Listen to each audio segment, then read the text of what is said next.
All right, quick, just one sec. I have to. Welcome to the Blatantly Colapinto podcast. Hey, how's things? Welcome to the Blatantly Biased Racing Podcast. Now here's a bald guy and some Indian.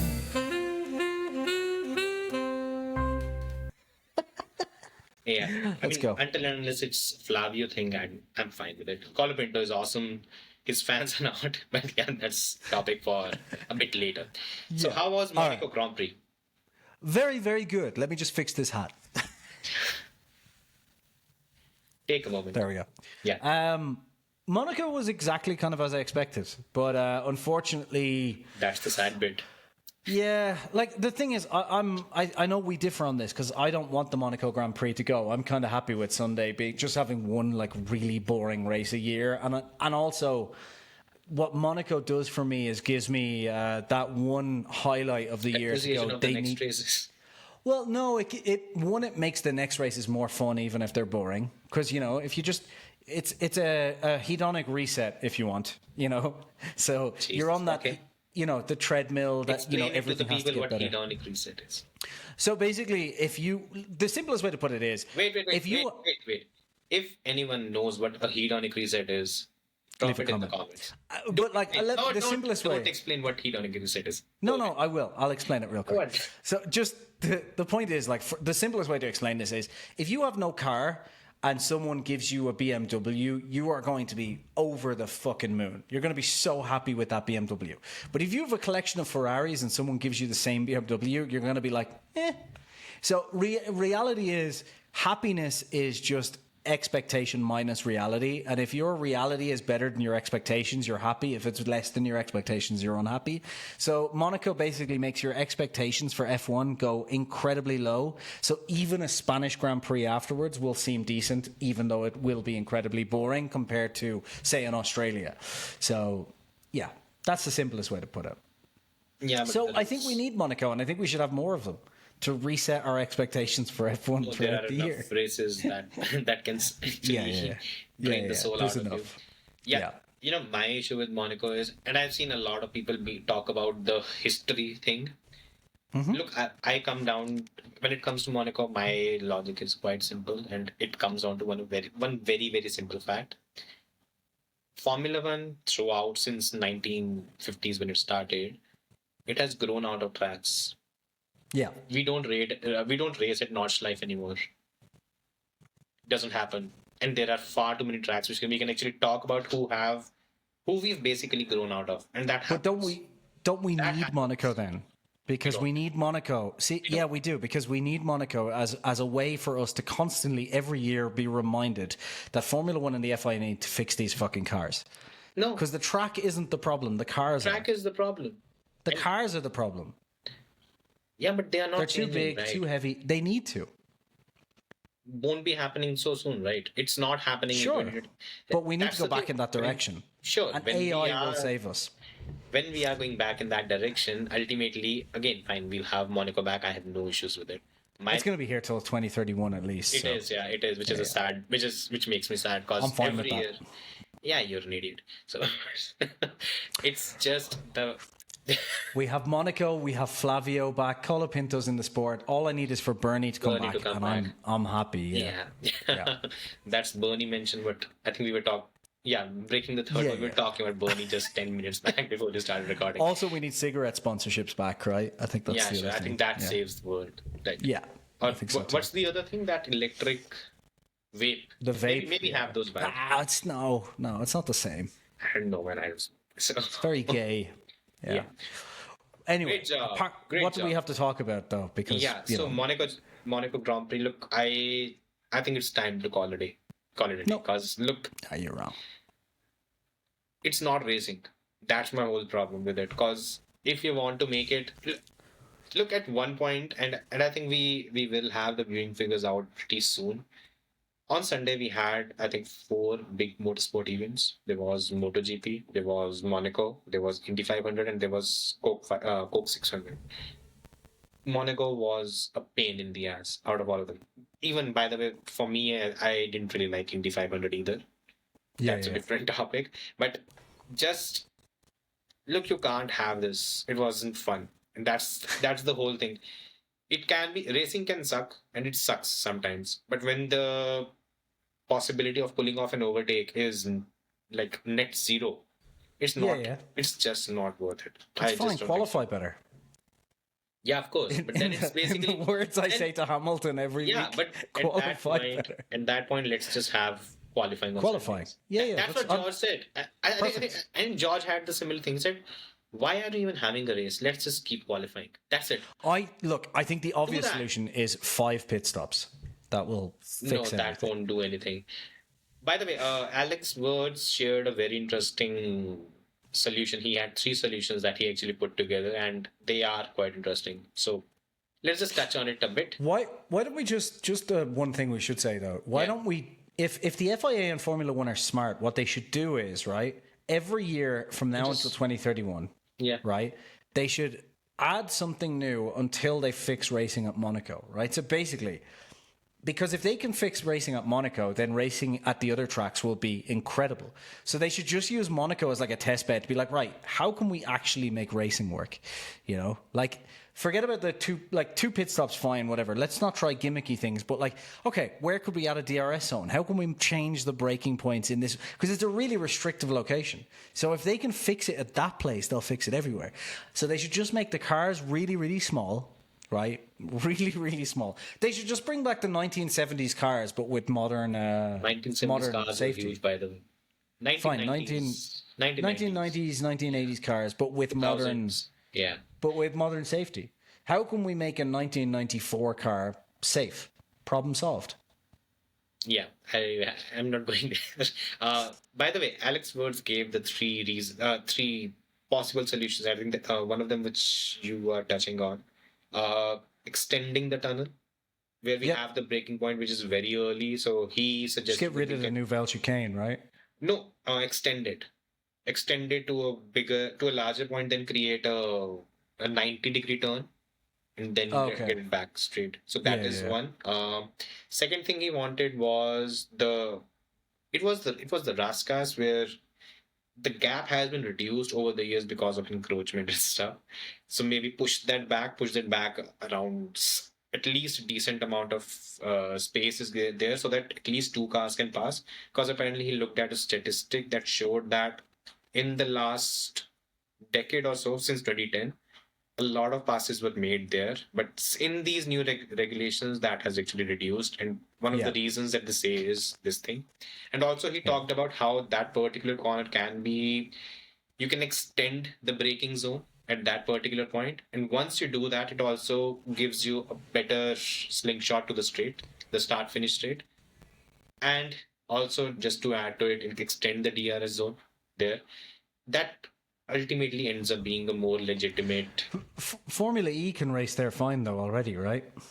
They are smaller cars. No, they are smaller cars. I know what you mean by that. And so fix the cars. Like it's just like it's not going to happen, right? It's not happening in 2026. But like the problem is, for example, like look Spa. Formula One faces. But Spa has a lot. Spa and Imola we can't overtake at either. We will overtake at Spa this season. Yeah, but it's always just last season full on. Last season wasn't that, but in general, Spa is awesome. Like even at Spa though, the cars can't follow properly, they can't pass properly. At Imola, like Imola's too. Sure, it might be better, but like the track is generally not as good. Like they're talking about removing it because these cars are better at these new bespoke tracks. No, they are not. Like it's just this constant. No. But it's just this constant. Like why do we have to change? Like, surely changing the cars is easier than changing the fucking tracks, right? No, I think we need to get this straight. We are not getting rid of a Spa or an Imola or fucking Barcelona because they are not, because these cars cannot race on these tracks. We are doing that specifically for economic reasons. Yeah, okay, Imola, of course. That is the only reason why. The excuse is because the racing's not good. That's the excuse given all the time, right? No, there's no such thing. No. A fucking idiot is going to say that, and I don't think Stefano Domenicali is that. I don't think you should be calling me an idiot in front of our fans. Yeah. All 3 of them. Exactly. Hi. Hey, just a quick interruption because we have a problem here, which is that for the last few months, we've been saying that if you're offended, subscribe. We've kind of been saying that. We've been saying if you're not offended, don't subscribe. It's the same thing. I'm sure you understand English if you're watching this, so you've got it, I'm sure. But turns out 60% of you have not been offended. And I just can't sleep. I don't know about you, Casual, but I just can't sleep at night knowing that we haven't offended 60% of the audience. I think we need to start. You sleep okay? Well, I haven't, because there are 7.5% of you are Indians that haven't been offended. For example, I think we just need to fix this. So I'm just going to take a minute of your time to just make sure that everyone watching this is thoroughly offended. So I've written down a couple of things, Casual, and you can tell me if you think this is offensive enough. So let's offend those Hindus and Indians first, quickly. Oh, Jesus. Okay. Oh, Jesus, no, don't. Don't do that. Is that too offensive? No? Okay. You don't live in India. Yeah. And I'm not a Hindu. Right. Yeah. Is that offensive? So that is offensive then? That's not only offensive, that's going to get me lynched. So please don't do that. All right. Well, I'll think about cutting it out afterwards. Is there... By the way, 15% of you watching are British, and I'd just like to say that your sports cars now are so gay that the best selling model is the LGB GT. No? Offensive? No? Maybe. And of course, the 20% of Americans here, there's no need to insult you because you'll just do what you always do, which is show up after everyone else has done the hard work. So we'll probably cut that Hindu joke out, should we? Yes. Yeah? What I'll do is... I'm still too young to die. Okay. So... If you have been offended, please subscribe. If you haven't, then tell us how we can offend you and we'll subscribe you. And if a lot of Indian people subscribe, we'll maybe show you a behind the scenes of what that joke was at some point. Thank you, everybody. Now back to the podcast. Anyways, it's just for me, if these, at least, look, it's not going to be drastic, whatever Alex Verse has actually suggested. But if they are willing to make those three changes, by the way, I didn't touch on the third one. The third one is on the hairpin, which is at the end of the first sector. So again, and by the way, he actually pointed some very foolish things that have happened over the years. These zones, they used to be wider. They've actually shrunk. It's not just that the cars have gotten bigger, these areas have shrunk. And earlier what used to happen was it was a very common thing. That hairpin was one of the more prominent overtaking zones. It has just been taken over. So what he suggests was that even that can be extended a bit. And if you're able to extend these three areas, and these three are the basic zones where you can overtake, maybe we'll have something in place. Maybe we do have slightly smaller cars next year as well. Yeah, exactly. Once you have that as well, just add all those things. And also, because you're not on throttle most of the lap as well, it might actually be, interestingly, might be one race next year where it's actually good. And the rest of the circuits will be shite. That'll be the funny thing. 70-second lap only, so yeah. Yeah, because the cars next year are supposed to be absolutely terrible, so it might actually be the one. That'll be the ironic thing if next year every race is shit except Monaco. Look, that's the awesome thing. And a lot of fans who I don't think have any grasp of reality, they're saying that next year the regulations are going to be better because the dirtier will be less and you can pull over. And have you even read the regulations? Do you even know what? Well, I will say there is a good chance that the dirty air will be less next year. Yeah, but only compared next to this year. Season. Yeah. But the reason for that is this is always the case in the first season. You get slightly less dirty air because the designers basically haven't completely made the cars fully efficient. So yeah, less dirty air. Yeah, doesn't mean the regulations are better. It's just that you're resetting. By the way, and also Nui seems really happy. So by the way, no DRS. So fuck your dirty air. You don't even have the DRS to pull up overtakes. Push to pass is not as efficient. We've seen it in. It's going to be interesting. Do you want to kick off? On to more positive things, by the way. Let's talk about Lando Norris then. Yep. I think first of all, I have to say the man picked the most appropriate time to actually put his shit together, because I think it was his last week on the last pod where I said that Lando was now going to be the third wheel in the championship. Yeah. And here he goes and wins the whole thing and was on pole position, looked very assured. I mean, other than one moment where he actually asked the team to tell Oscar to speed up so that he can pressurize Charles, which was funny and a bit not the best look. But yeah, in general, again, good.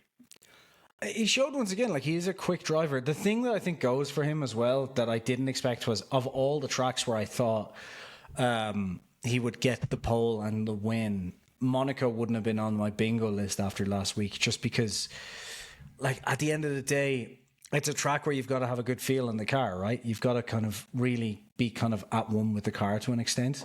I know you're not constantly on edge or anything, but you do need to kind of feel the car out, and he hasn't been confident in this car. So this was a good one for him to come back, and I think one that he needed as well, in terms of not just in terms of the points, but in terms of just his own confidence, because it was just getting completely away from him. And this puts him within touching distance of Oscar once again. 3 points. Yeah. And it's interesting as well, isn't it? Because this is the track where, like, this is a driver's track where a driver can make the difference. And Verstappen fans keep telling me that, you know, Max is the reason the Red Bull is fast. So I guess Max just wasn't good this weekend, and I guess that's the only explanation. Sorry, my little dig at Vax fans there. But yeah, like, Oscar did a good job as well. Just again in qualifying, it is a qualifying circuit too, so that makes up for most of it. And but yeah, good, fair play to Norris. I think just a really good weekend, and one that he needed. I want to see him string this together a bit more now over the next while before I go on. In Barcelona, mostly. Yeah, and just in general over the next 3 or 4 races, kind of pull things together a bit. But yeah, I think he's still in the fight, right? I guess. I think there's one thing that we've said quite a few times when it comes to the whole title battle. All 3 of them are going to be there and thereabouts, and if there is another one that is going to pop in, I think we'll know in Barcelona when the whole the TD comes into effect. Which, as I've said, I don't think it'll make it. Not to McLaren anyway. I don't think it'll make a difference. From everything I've heard repeatedly over the last couple of weeks is they've been running that wing at least for a few races. Maybe not since the start, but at least for a few races. And as I've said as well, I genuinely think that is potentially why McLaren's had such issues with balance, because balance was their strong point last year, and it's just I know that as you get to the upper limits of these regulations, the balance is a problem, but it just seemed like a big kind of jumping point from one to the other, where it was like all of a sudden it was way trickier to drive. It did make sense that maybe they were like, okay, let's just put that wing on from the start and bite the bullet, and you know, they will bring. The thing is, people will shout at us because they'll be like, "Oh, well, they brought a new front wing." It's like, yeah, everyone's going to bring all new front wings anyway, because they're going to take everything they've learned and put it into a new upgrade package. It's Barcelona. Yeah, like where everyone brings upgrades anyways. Regardless, yeah, but I don't think it'll negatively affect McLaren. I don't think you even need. I don't think there's even a need for that, because what we've seen in Imola. And by the way, we didn't touch on it. Post Imola, a couple of technical directives came out from the FIA, and a lot of people started shouting that, hey, I always said that they were cheating. Well, whether they were cheating or not, it's something that will become clear a bit later if the same advantage is not there. Just to touch on it, they were not exactly technical directives, they were more of clarifications that you cannot do these XYZ things. And apparently as soon as those clarifications came, Red Bull's tire degradation was almost at par with McLaren at Imola. Now this can be track specific, and it could have other mitigating factors as well. We'll know as the season progresses. The thing is about that is this is another thing where, like, I always say that there's just these major coincidences in F1. Colapinto this year and Ollie Oakes was the biggest example, but like, you know, these technical directives get signed off and immediately Red Bull's right there. Well, it's like those two things, in my view, then can't be related, because it's like, if those, like, it's not like McLaren literally that weekend got the directive on a Saturday and we're like, oh shit, we better change everything about the car. They got it on Thursday. Yeah, but they're not changing the whole car between Thursday and Sunday, you know. So those two things aren't related, and I kind of think Christian Horner kind of believe what he said, which is like the upgrade and the changes we made and the setups we did just put us in that right window where it all came together. So it's more that Red Bull have figured some stuff out than that McLaren have been pulled back, you know. And a lot of people are suspecting that Red Bull has brought a bit of a different brake duct design in the last couple of races, which again, you don't have to mention it in the entire list when you disclose it for the FIA. Yeah. But they're there. They're apparently there. They're slightly different from what they were earlier, and maybe they've brought the... This just brings me back to what I've been saying since the start of the season, and what we've been saying since the start of the season. It's like everyone was like, oh, it's a dominant McLaren. It's like, no, there was one race where they were dominant, but Red Bull have been so close throughout the season anyway. Exactly. That like a small upgrade can bring them into the fold. Like, you know, like in the first couple of races, there was a 2 or 3 tenth advantage for the McLaren, you know, on average. More or less. You know, Miami was the huge outlier where they were just incredibly fast. 3 tenths until the 4th fastest car, which was either the Ferrari or the Mercedes. It wasn't the 3 tenths gap to the 2nd fastest car. Just to be very specific. But like on average, we'd say even if you said it at worst, it was 2 or 3 tenths. Like not more than that. Yeah, so like that's a situation where like one upgrade can bring you a tenth or so, and then you're right in there, you know. So I don't know. Everyone at the start of the season talking about how like the Red Bull are so far off. It's like, no, they're not. And Red Bull was the fastest car at a couple of tracks, whether Verstappen fans want to admit it or not. Because the argument against that is going to be, well, where was Tsunoda? It's like, yeah, but that doesn't matter. Like, you know, it depends on who the fastest driver is. Like, you know, that's exactly that, because the fastest driver, I can't say this enough, cannot drive faster than the fucking car will go. That's not how physics work. Precisely. So, I think Verstappen fans who went on a big doom and gloom should be happy, though, because Verstappen's right in this fight. And unfortunately, there will be... The only thing that is a problem for Red Bull at the minute is that, and for every other team, to be honest, is that the McLaren, even on its worst days, is still probably the fastest, or at least on par with the fastest car. It's at every track. Fine. I don't think it's going to be... I don't think anyone is going to run away with it, because it will slowly start to become very track specific, because Red Bull has its strengths, Ferrari has a lot of weakness, I don't know what Mercedes is doing. It comes down to McLaren and Red Bull to a large extent, unless and until we see some change with the technical. Because it seems like McLaren is they're like McLaren's either the fastest or a very close second fastest at every track. But at least you've got like Ferrari were the second fastest here, you know, Red Bull were the second fastest at some tracks, second fastest at others, and Mercedes is a very close third fastest at basically every track. So unfortunately there was a big fuck up weekend for Mercedes this weekend, but but as for title fight, it looks like we're going to have a 3-way fight for the rest of the season. It seems like it. At least for now, I think it seems like there will be 3 people. It's Oscar, Lando, and Max that are going to battle it out. By the way, one thing, I was just checking it today. 2014 was the first time when we was the first time in the distant past where we had 2 drivers fighting for the title, and both of them were teammates.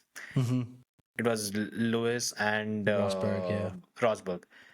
The 8th race that time around was Canada, and by then it's basically the gloves were off between those 2. There was tension. There was stuff said in the media. Lewis said he was never my friend and stuff like this. You take that and you compare it with how Oscar and Lando have gone about it. Does this speak more about Oscar and Lando and Lewis and Nico, or how both of those guys at Mercedes were managed compared to how the McLaren duo is managed?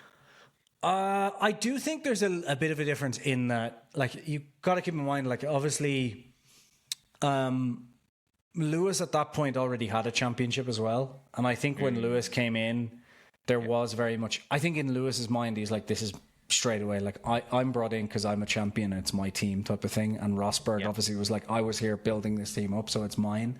So there was that very much kind of difference between the two of them. Whereas I think you can have some of that in that Lando is the one who could say, like, well, this is my team, I was here building it up. But Lando's just not really that character. He doesn't have the strength of will, so he's not really that character to kind of put his stamp on it. And Oscar's a new driver as well, so neither of them can kind of override the team as such. Whereas I think that with Rosberg and Hamilton, you had two very strong personalities at a team that was new as well. So this isn't like McLaren where it has this big history. Like obviously Mercedes has history in F1, but you're talking a very long time ago. Yeah. Whereas, this is like a new team with two strong personalities, one of which has proven himself and thinks, he obviously thought he was number one like straight away coming in. I just don't think that is the situation here. And I think it would be a different situation if they had a world champion right now. I think you'd be seeing a lot. Like if you had, I don't know, like, who's like if you had only Max, Lewis, and Alonso. That's the problem. We have very few world champions right now. But if you had a world champion, I think if Lando had a world championship right now, it would be a bit more heated because I think Lando would be like, well, I've proved myself. I should be getting preferential treatment. And Oscar is the type of character who'd be like, I don't care about your preferential treatment, Yeah. So I think you'd have more fight there. But I think both of them basically are trying to prove themselves now. And they are not at that stage in their careers. Maybe they can't override the team, It's just because the team could easily say, well, both of you are good enough that we could just replace one of you. Yeah. Whereas if one of them had a world championship, you'd be like, oh, we can't replace a world champion because it's not a done thing, is it? So unless you're Alonso. I don't know. I think we will see fireworks between them at some point, though. Like, because this is, if it continues on the way it is, and if Lando is on top of the car now, like if Lando actually does get on top, because we've said for a while, Lando comfortable in the car doesn't have the racecraft and aggression that Oscar has, like that just instinctual, like I'm going to go for every move type of thing. But he does have the pace. Like, Lando is a very fucking quick driver. I think his peak performance, he is faster, and I know we constantly get argued with in the comments about that, but I do think he's a faster driver. But so it's I think one of the biggest problem here is both of them have the shadow of Max Verstappen right behind them. So there's always that one eye is kept on what Max is doing, and there's this element that's still. I think that element will still be there by the end of the season. I think that's the whole thing. I wonder if both of them, maybe that is the calming factor between both of them, because both of them are more concerned that Max will beat them than their teammate. And the problem is he will. So I think they're right in doing that. But I think when Oscar looks at it, he probably thinks my biggest competitor here is not Lando, it's Max. And Lando probably thinks it's both of them, but thinks that even if he can beat Oscar, his biggest competitor is going to be Max. I'm just waiting for one spark or something between any of the two. I'd like to see any of the two. By any of the two, I mean it's Max, Lando, and Oscar.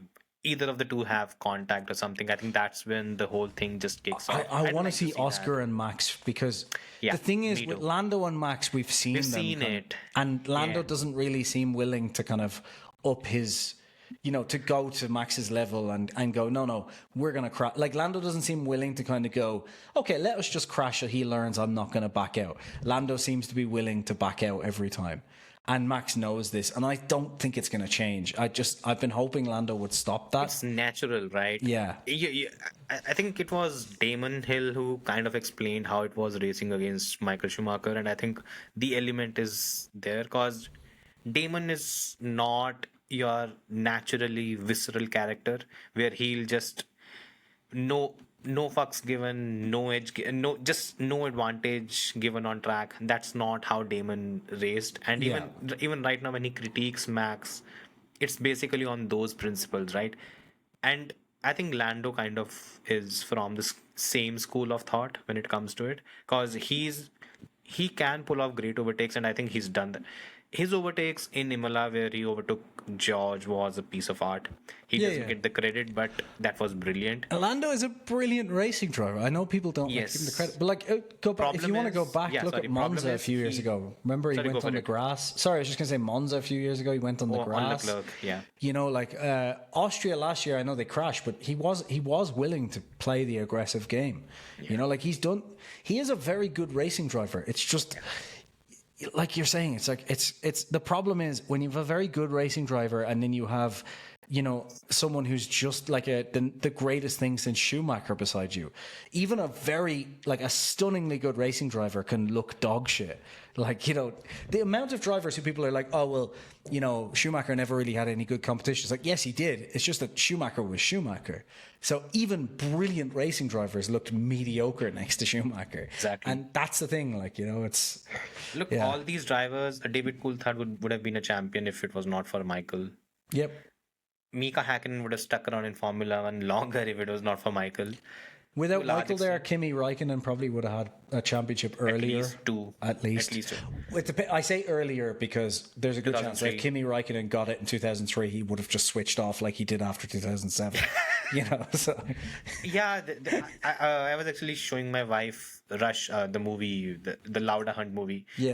At the end, there's this monologue by Nicky where it says that once Hunt won his first championship, it was like he proved everyone what he wanted to prove, and after that it was just phoning it in. I think Kimi also had a similar attitude. I think Kimi and Hunt were kind of those interesting folks who I think when people say, like, I'm not trying to prove things to other people, I'm trying to prove it to myself, a lot of the time that's bullshit, and people are actually trying to prove it because they want other people to appreciate it. And I think Hunt and Räikkönen were the people who actually were trying to prove it to themselves. Like, no, I can do this. I'm proving to myself I can do this. And once they prove to themselves they can do it, they're like, right, I have nothing else to prove now, so I'm good. I'm out of here. Whereas other drivers, I think, like Alonso, the Hamilton, best example. Yeah, these are trying to a certain extent. They're always trying to prove that other people are wrong as opposed to themselves. Yeah, to themselves. Yeah. But I think you could say that of most sporting people. Most sporting people have a chip on their shoulder. That's why they're willing to push so hard. They're trying to prove it to someone else. Documentary of I took it personally, and he just made enemies out of it. And that's fine. There's nothing. That's not a dig at Hamilton or anyone else. That's just generally someone who's willing to go to crazy lengths to win. It's because something has gone against them in their life that they want to show those other people. Whereas I think Räikkönen was, I just want to prove to myself I can do it. He's like, I've done it. Time for vodka. Like that's it. And a lot of money. A lot of money. Yeah. Since he won the championship in 2007 and he phoned it in for next 14 years. Just imagine, and made millions for it. So much. The Lotus one was the amazing one, right? Where he nearly bankrupted the team. Yeah, pay me less. That's fine, but I want a bonus per point. Oh my God, just incredible. Yeah. F1 needs another Kimi Räikkönen. He was a breath of fresh air. I mean, that's why he had the kind of fans that he did. Okay, cool. So enough chat about Kimi Räikkönen. I think let's talk about... Yeah, enough of him. Let's talk about the last team with which he won the world championship, or the only team with which he won the world championship. McLaren. Let's talk about Ferrari. Yeah. So from being utterly mediocre, well, for the chunk of 2025, what the fuck happened in Monaco? What's your view? What do you think happened? I think it's just simple that Ferrari don't have a very good car, do they? So I think it's just a case of like their car isn't great, but there are some strengths to it. And I think the thing that kept getting explained over the weekend that I agree with is there is only really one type of corner at Monaco, which is just low speed corners. So they weren't having to compromise the setup at all. So they were able to just focus everything on just making sure the car was good in low speed corners. And it has been quite good in like low speed and traction zones anyway. So this just played to Ferrari's strengths, and I expect them to be dog shit again next week. They just haven't made a very good car overall, and therefore if they have to basically what Ferrari said was, if we have to compromise the car at all, so if there's two types of corners, we just have to compromise the entire setup of the car. So they just haven't got an all-rounded car, which is, it's still to me insane that they went from having a car that nearly won the Constructors last year to being nowhere. I don't know I don't understand it. Like, I don't know how you could make... The only thing that explains how they've gone so shit is the badge on the car. That's it, really. Yeah, it's Ferrari. Yeah. It's supposed to do these kind of things. And yeah, I think it just comes down to, if you remember, we talked about the fact that there were two things which you need to be good at if you want to excel at Monaco. The first is being brilliant in slow speed sections, and second is being able to ride the aggressive curbs. Yeah. Seems like Ferrari can ride the aggressive curbs better than almost any other team. Yeah. That's where they had the advantage. That's probably because they don't have to run the car so low, or they don't have to come run the car so low at Monaco either. Probably helps. Comparatively, yeah.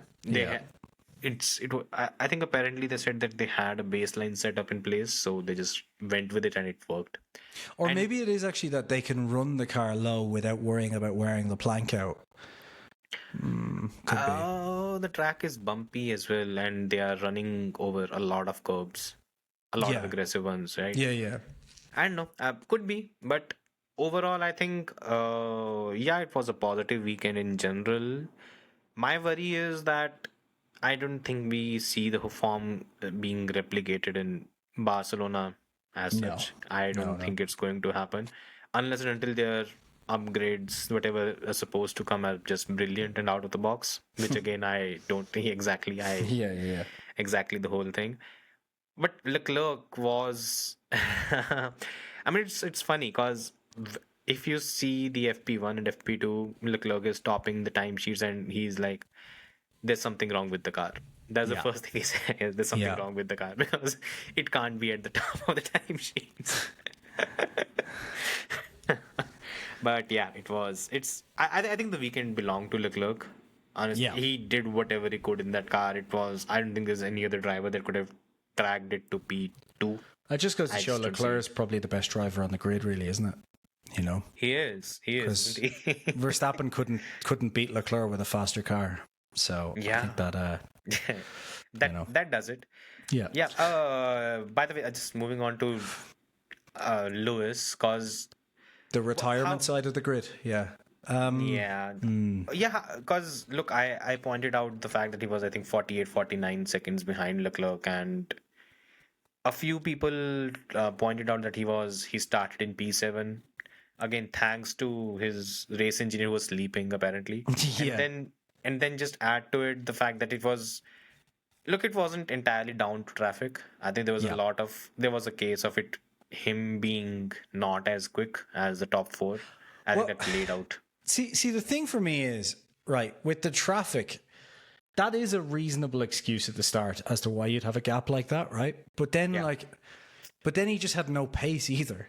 Because, if you look at, George Russell got a penalty. We'll talk about, obviously, Mercedes. But, he got a drive-through penalty and still managed to make up, 60 seconds worth of time. You know, he was driving faster than the guys at the front.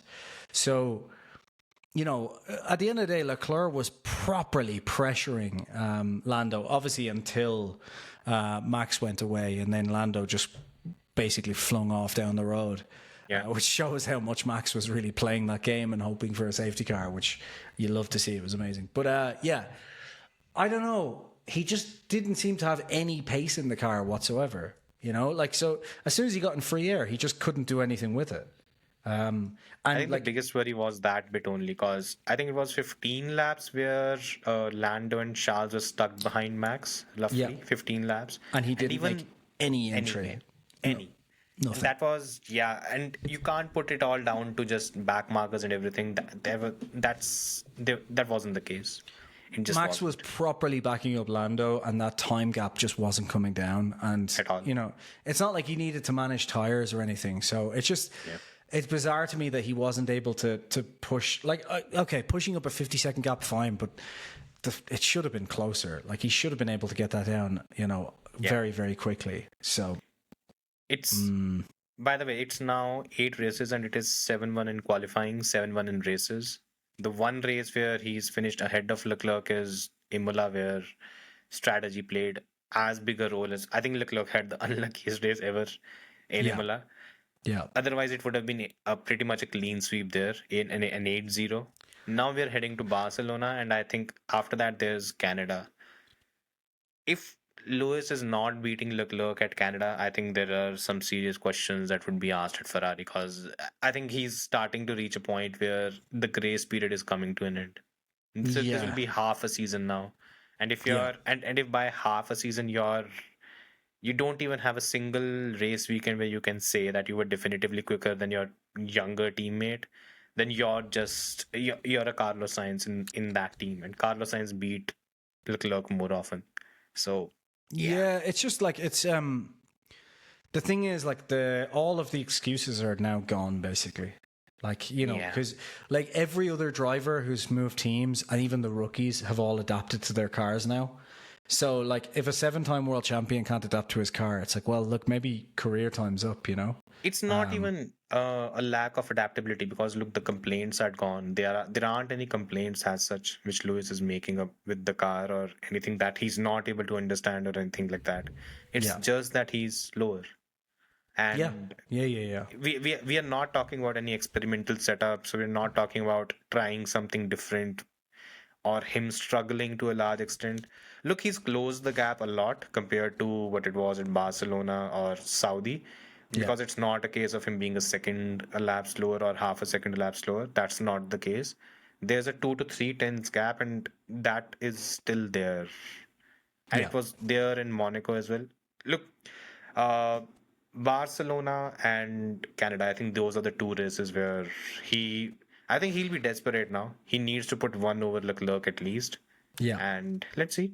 Because to be honest, it's just, it kind of, until further notice, it just sounds like everything we kind of expected last year, because last year we essentially said, look, if you can't beat Russell at your own team, there's no chance you're beating Leclerc at his team.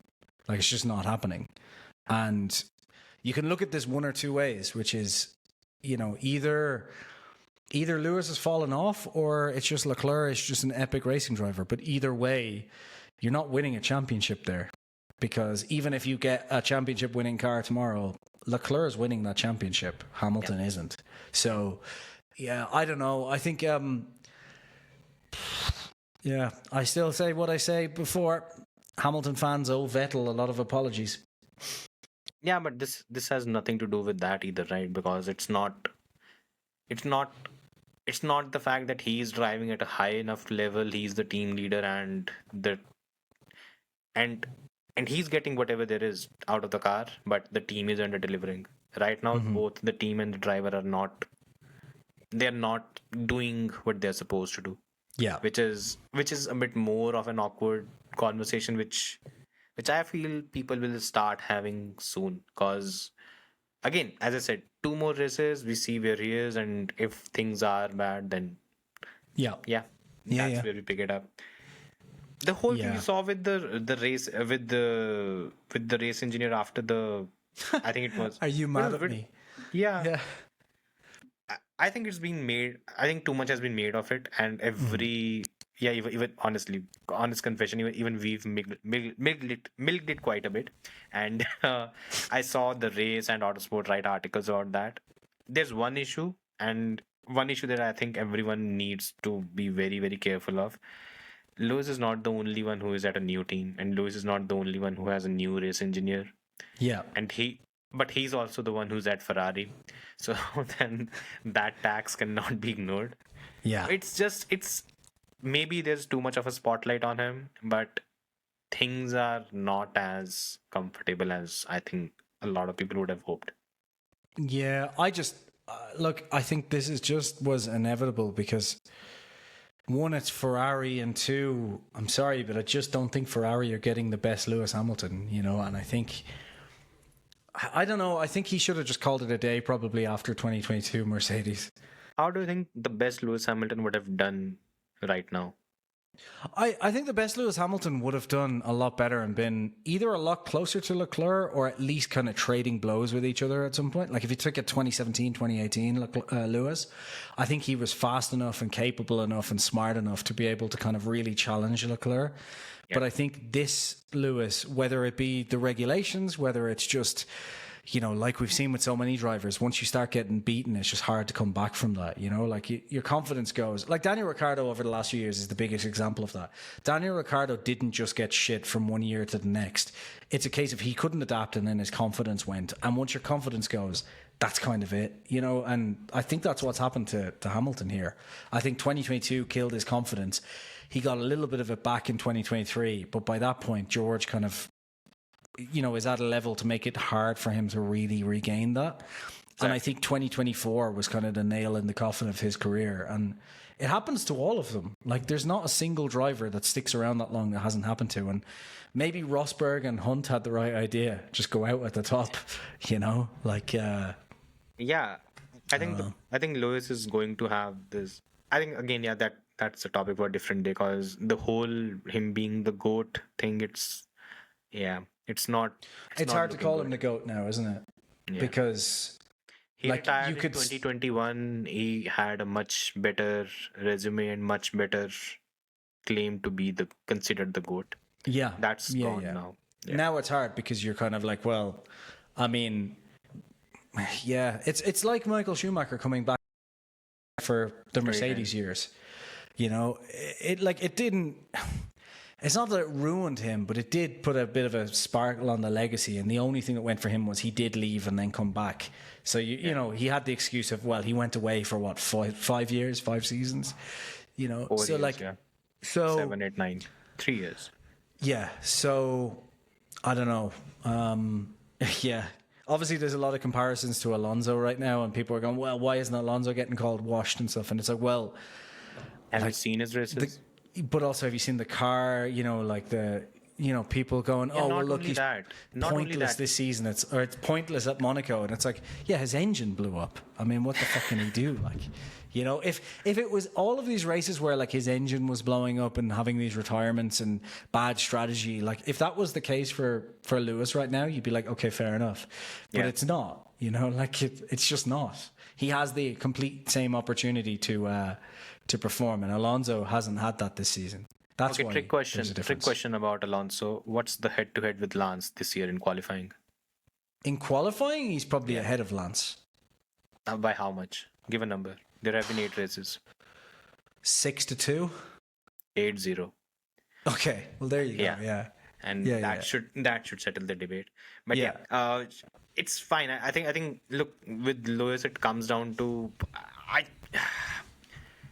I think it's just that Leclerc has just stepped up the game even more, and he seems to be a bit more desperate. And I think how it works out ultimately is going to be very, very interesting, because 2 more races. I mean, after Canada, if Lewis is not there or thereabouts, then we have Silverstone, and by Silverstone there will be questions asked, because that's half.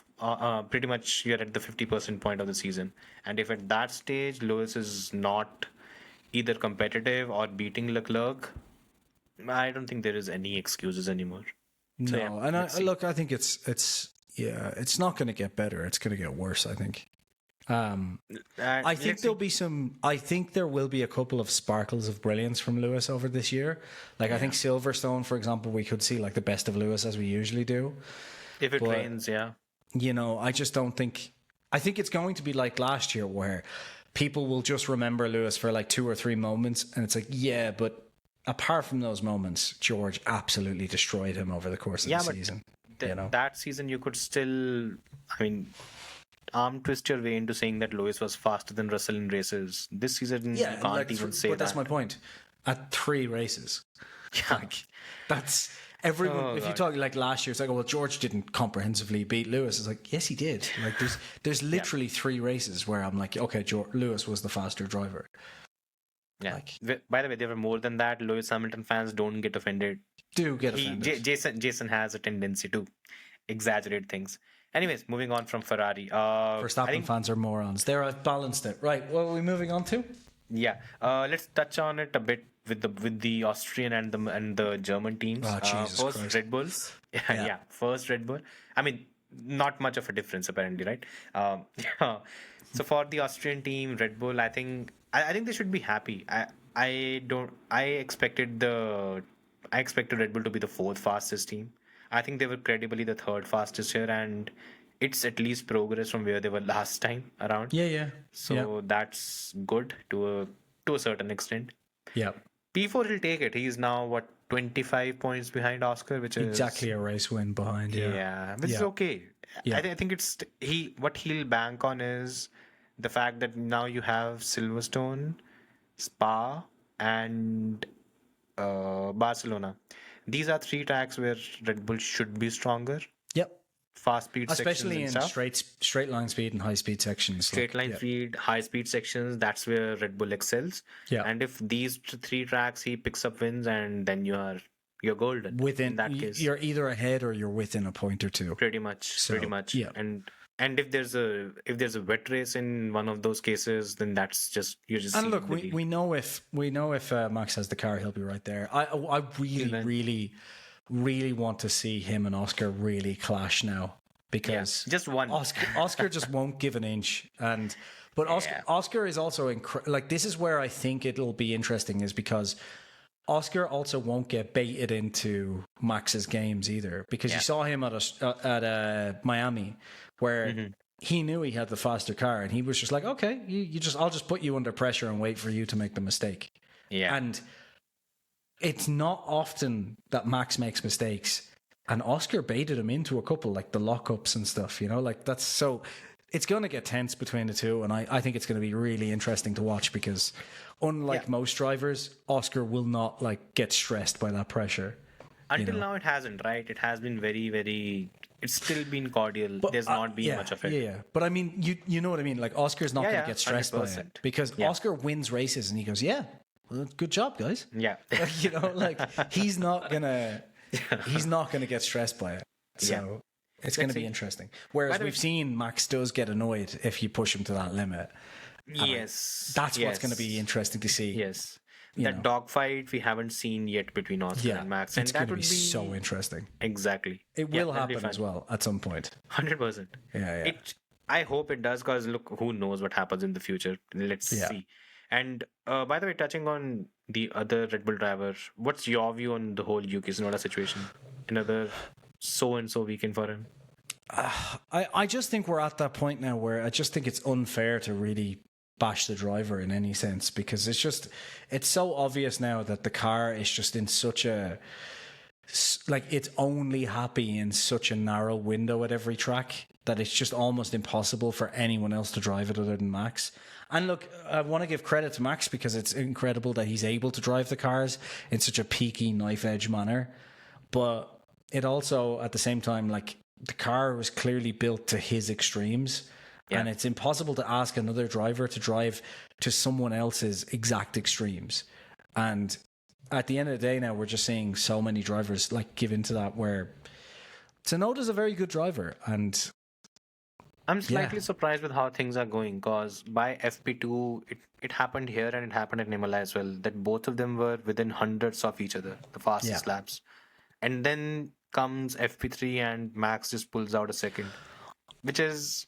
Honestly, I remember watching even Q1 and Q2 and watching where Hamilton was, and I felt the same as I felt about Tsunoda, which was, Hamilton's actually not that far off Leclerc here, but I wonder whether he's going to be able to be there when the car is on its absolute limit in Q3, and he wasn't, and Tsunoda wasn't either.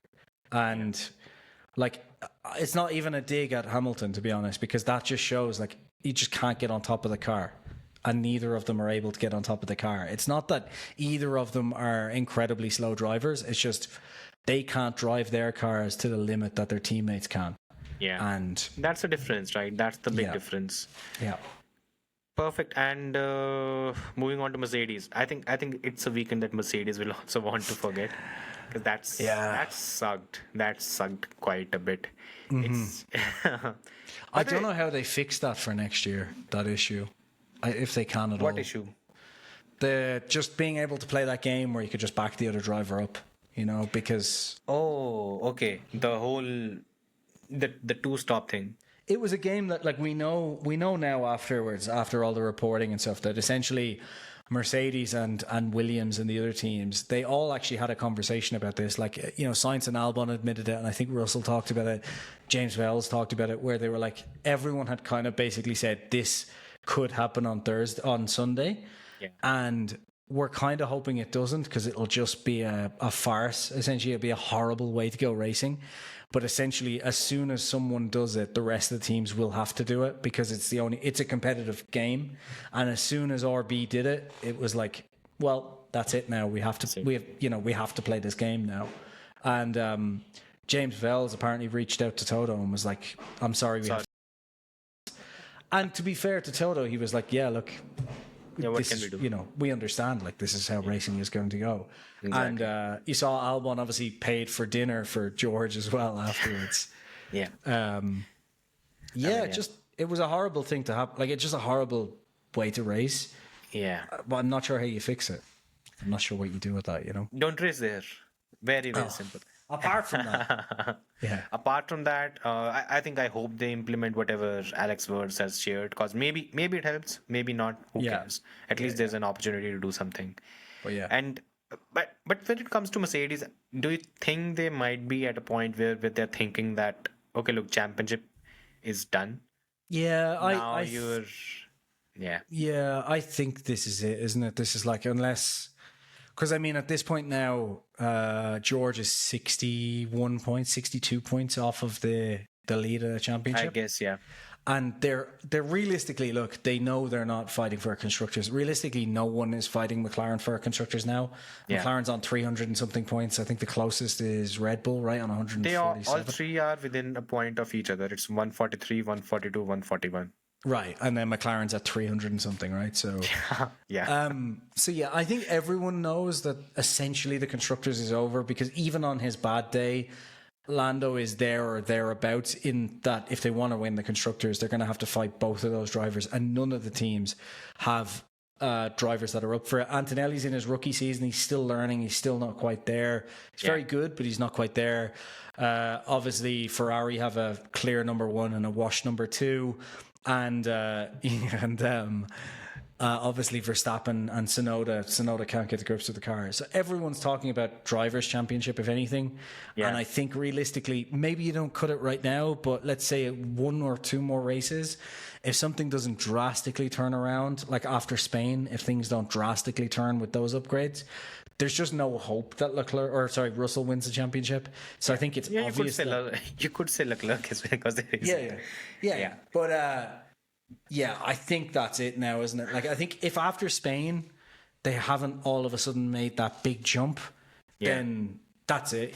You might as well focus on 2026. Like, there's no reason to focus on this season. I think both Ferrari and Mercedes, they have to win at least one of the next three races, because that will be the mid-season mark. And if they have won either of the three races, then they are probably in with a shot. If they haven't, that's it. Yep. There's no point continuing with the whole thing, because it's not worth it anymore. There's no reason to.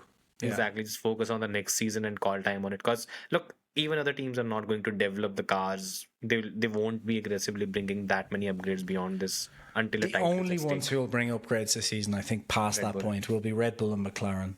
Yeah, that will be it, because both of those teams will know that there's at least one championship on the line. Yeah. So yeah. Cool. Perfect. Now just skimming through the midfield.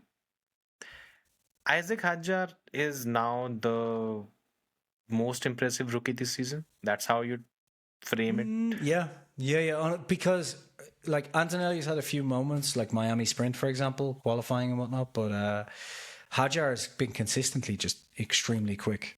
I just hope he doesn't get a demotion to the lead Red Bull team. Yeah. He's in a situation where, look, what's going to happen, what I can see happening is Liam Lawson lasts this season, and then next season he gets replaced by Arvid Lindblad, who is impressive. I mean, he's being far more impressive than Kimi was last season. Again, car plays a role to a certain extent, but still he has things under control. I think, I could see them wanting to get Lindblad in the car as soon as possible, because I think they're going to be preparing, right, for the moment when Max leaves. And I think you're going to want like a Tsunoda around, maybe that might be the saving grace for Tsunoda, that you maybe just want someone with experience around who knows the team. And even if he's not performing great, it's like, okay, well, he can kind of be our number two then, and we'll get, we can test Hadjar, we can test Lindblad against him. Exactly. So I think that's the role that Hadjar is going to play. Next season, 2026, I think it will be both Lindblad and Hadjar at Racing Bulls, and whoever performs better is probably going to replace Max, because I don't think Max goes beyond 2026. No, I think the end of 2026. Yeah, unless Red Bull really smash it out of the park in 2026, which or even is competitive enough. I mean, if they show that they can win races and if they're where they are right now, if they end up like where they are right now in 2026, he sticks around. That's simple as, because he's not going to McLaren, you know. So that will be that. Like, yeah, 100%. And who else? So Lawson was decent. Williams is they did their bit. I think Aston Martin has brought a very, very interesting upgrade in Imola. Keep an eye on them for Barcelona and the next couple of races, because maybe that car is starting to finally show signs of improvement. Yeah. I think, look, there was an interview with Newey where he said like he's having lunchtime meetings with the 2025 team to give them pointers and insights. And he kind of smirked when he was like telling them what works at Red Bull, you know. And he was like, obviously he couldn't say that. So he's like, you know, giving them insights and pointers on where. And he kind of stopped and went on something else. And it was like clearly going to say where we went right at Red Bull and wrong at Red Bull. Yeah. But yeah, so I think they will bring some upgrades. And I think the only thing is I would not be surprised if Aston continue to bring upgrades for the rest of the season, because one of their biggest issues is between their so-called three worlds, so your CFD, your wind tunnel, and your actual on-track performance. And he's going to want to make sure that all of his assumptions that he's getting from the wind tunnel and CFD for next year's car are correlating correctly with the real world. Because remember, like the thing that everyone's like, oh, well, they've got the super team and they've got their big thing and everything. It's like their wind tunnel and all this. It's like, but look, it took McLaren another year kind of after they got everything online to get anywhere, you know? So, it's going to take some time. It takes time, but he did look confident, which was interesting. Yeah.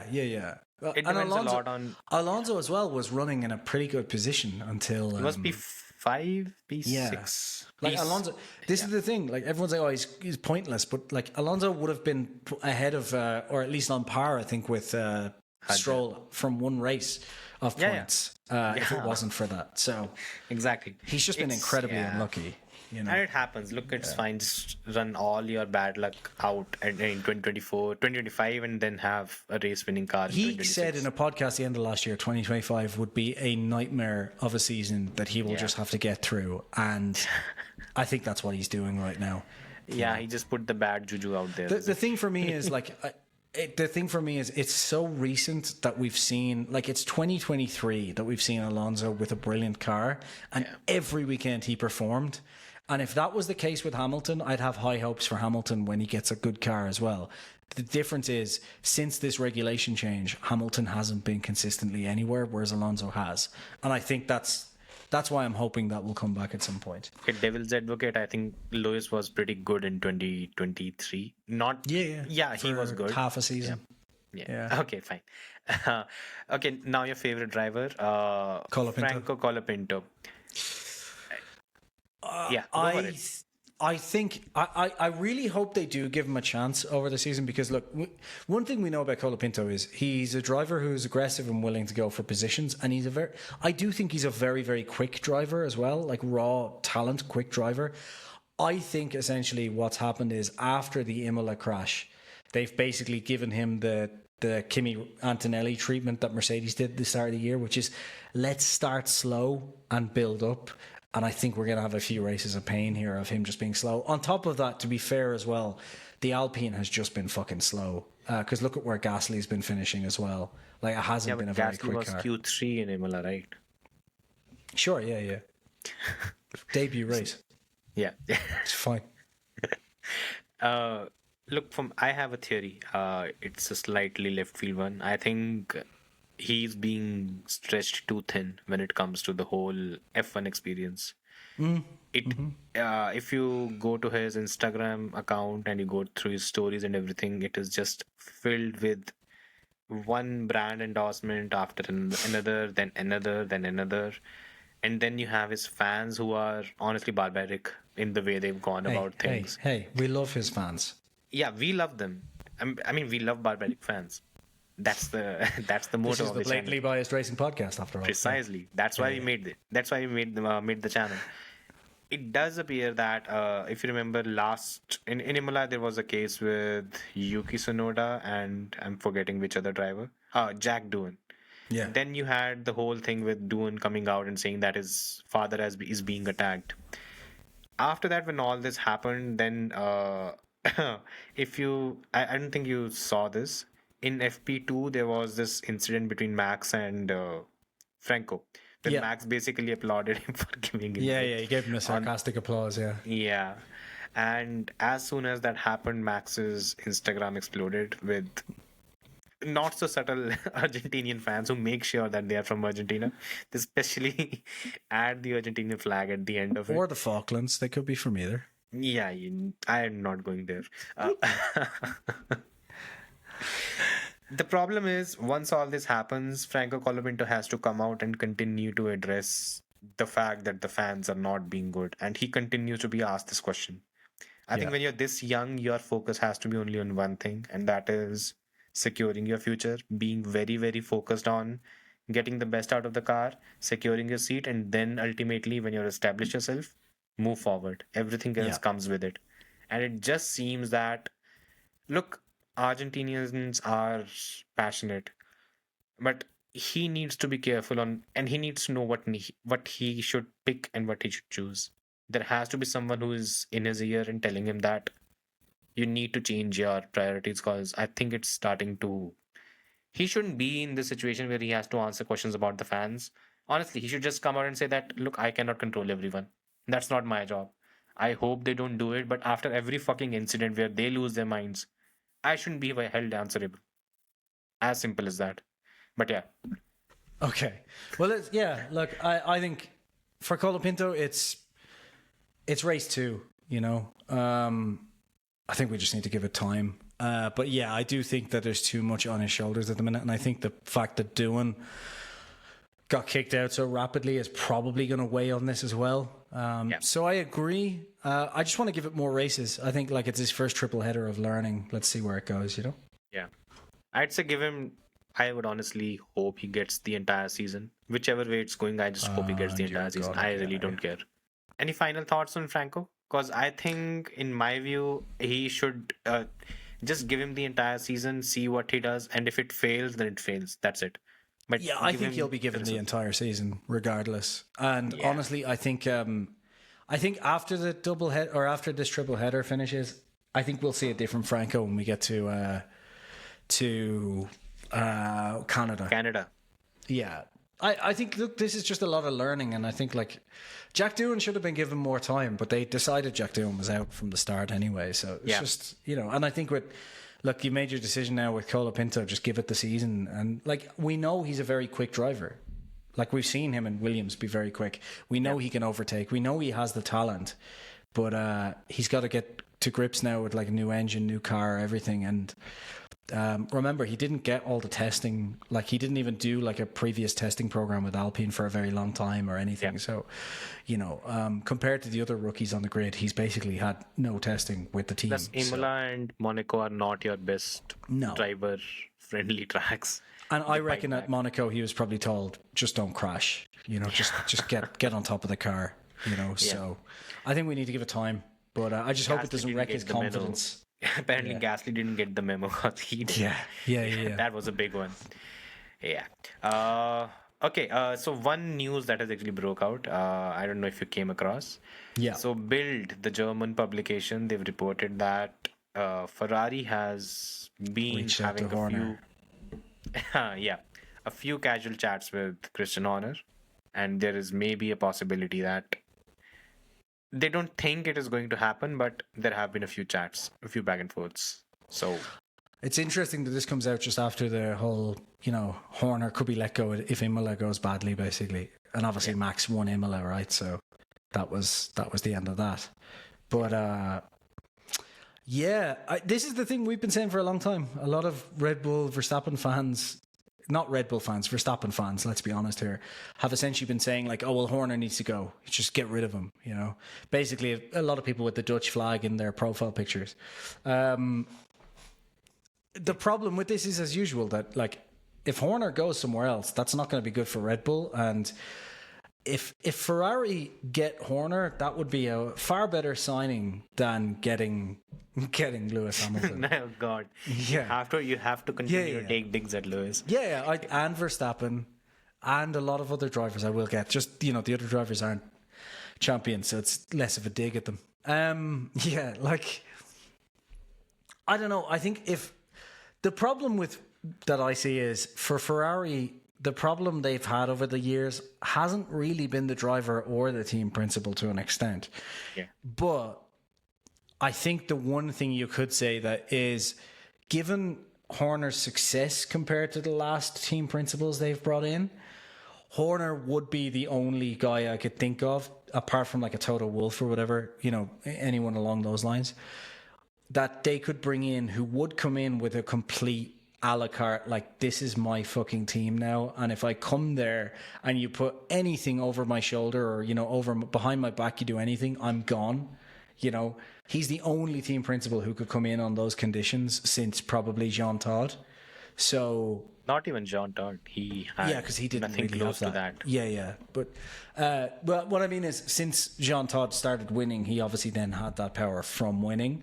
So Horner would have that ability. Like, if Horner comes to a team, it's going to be Horner's team. Simple as, because why else would he go there? Remember when? Yeah. So now I'll come to the more important question. Do you think he goes there? No, exactly. I don't. Frank. That's the reason, whole thing. The reason is for what I just said, which is, I think if he goes there and they talk to him, he's going to say, I don't want board control because I already fucking have them trying to do that to me right now. I don't want anyone who can overrule me, and I make all driver and all driver, all technical team, basically this team is mine, I will come to you when I need cash. Otherwise, leave me the fuck alone. And I think, given that Ferrari weren't willing to do that with Newey, there's no reason they're going to do it with Horner. So I think that's that. There's also another reason. The other reason is that if Horner moves from Red Bull, whatever his next move is, it will be a move for him to be a co-owner. Yeah, that's what. And Ferrari's not going to do that. Yeah, it's impossible. There's no chance of it. Yeah. So, because what he wants to do next is he wants to be what Toto is, which is basically a billionaire co-owner of a Formula One team. That's the whole thing, and that's the whole thing behind the fight for power at Red Bull Racing. He wants to separate the whole thing from the Red Bull brand, which has not happened yet, which might in the future. Yeah, which I don't think is going to happen, because I think Minslav wants it to be his, basically. Or not Minslav. Minslav is only a makeshift. Not Minslav, name, sorry. right? Mazashits, the young Mazashits. Yeah, exactly. Because Minslav is just your... It's just CEO. Yeah. Exactly. Sorry. Ultimately, Mateschitz will take over. And once he does, he'll have different plans. And it seems like the Thai side are less concerned about it now. Basically, are kind of like, let's just leave it. Yeah, exactly. Yeah. So, yeah. I think if Horner leaves, he goes to Alpine, frankly. No, never. I don't think he goes there. I think he goes to Audi if he leaves. Maybe, that's the only option. Audi as well. It's either Audi or Alpine for me. The only reason I say Alpine is I could see that being the place where he could mold it completely, because Yeah, but the big problem there is he does not. I don't think he wants to go through the experience of being a customer team. Look, his legacy that ultimately got hurt was because of that stupid Renault power unit in 2014. Yeah. If that change had not happened, and if Renault was not as unserious as it was, Red Bull and Horner would have won a fuck ton more during that period. Put it this way: if Red Bull had the Mercedes power unit, they would have been fighting with Mercedes for the title, at least, if not winning. Yeah, because pretty much. They made just an incredible car. They picked good drivers. Yeah. So exactly. They just and I don't think he wants to go through that experience again. But there's a bigger question here, and I think that is something that should alarm a lot of Ferrari or Lewis Hamilton fans, which is, first of all, the news is more or less credible. It's not that Build is not an unreliable source as such, but it's also because I've had a chat with a few people, and apparently Horner was reached out. The big problem here is Ferrari has not learned anything. They still learn jack shit when it comes to dealing with team principals or anyone. They've done the same nonsense with Domenicali. They've done the same thing with Mattiacci, Arrivabene, Pinotto, and now Fred Vasseur is going to be the latest name in the list. And once that name is there, just forget about convincing anyone to join your team as a leader. Yeah, you might as well just go and give Oliver Oaks a call, because he might be probably the more. Yeah, and I'm telling you, the reason the Horner talks will fall apart is that Horner will know.